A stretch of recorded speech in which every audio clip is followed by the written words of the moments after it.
Hello my dear students and welcome to our tutorial series in Adobe Illustrator. So we are still using the 2022 version of Adobe Illustrator. Now, let's proceed to the next part of our lesson, and that is creating your own color palette. So there are multiple ways to do that. So pwedeng mag-download ka ng ready na palette and then just use yung ating eyedropper tool para mamili ng mga kulay na gusto mong gamitin. Kunwari, you want this. Ayan. Pwede rin na mag-create ka ng mga shapes mo sa tabi ng artboard. And let's just duplicate that shape. By the way, if you want to duplicate, you just hold your Alt key and drag the element that you wish to duplicate. Ayan. So, click mo lang yon and then double click.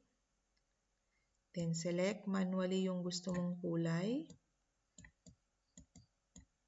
Yan. Then, double click, select another color. Then, double click. So, paulit-ulit lang hanggang mabuo mo yung kulay na gusto mong gamitin. So, nandyan na siya lahat dapat. Okay, so, tapusin na natin. Yan. Then, pink. Okay, so, I'll be using that. So, para every time na mayroon akong composition dito and I want to use that color, all I need to do is click the eyedropper tool after selecting this and click a color here para mag-change yung kulay niya. Okay, so that's one method to create your color palette. Pero kung ayaw mong nakikita yung palette mo dito at ayaw mong crowded, especially if you have multiple artboards, pwede mo namang idagdag dito sa swatches mo yung mga gusto mong gamitin na kulay. Okay, so instead of using this at mamili ng kulay, gamit naman tayo ng image.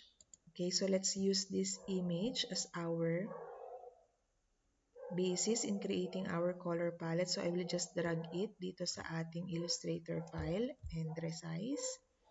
Okay, so I want this color to be my color palette. So ang gagawin lang natin, let's create a folder in our swatches panel by clicking this new color group. And let's name this as, for example, LMCE color collection or my color. So, nasa inyo kung anong gusto nyong ipangalan. Then, click OK. So, makikita nyo, nag-appear yung folder doon. So, if I want to use these colors, I will just click the eyedropper tool. Click this. So, lalabas na siya as fill. Make sure to click the folder na create nyo and then click plus. Okay, and that will be added as one color in your folder. Click another color. Click your folder and click plus. Click another color. Click your folder and click plus. Okay, click. So, inuulit-ulit ko lang yung step to add all the colors doon sa aking folder para pag gusto ko na silang gamitin sa mga project, then dito ko na lang titingnan sa swatches. Yan.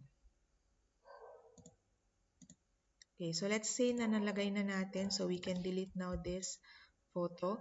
So kung mapapansin nyo, even if I close swatches and I open, makikita mo dito yung collection ng kulay.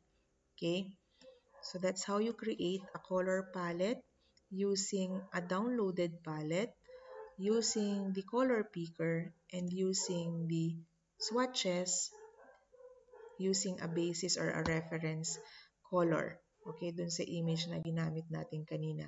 By the way, you can also paste here the hexadecimal values of the color. So, for example, nandun ka sa color hantat ko and you just want to select this color, not the whole palette. So, pwede mong i-click yung hexadecimal. So, makikita nyo copied.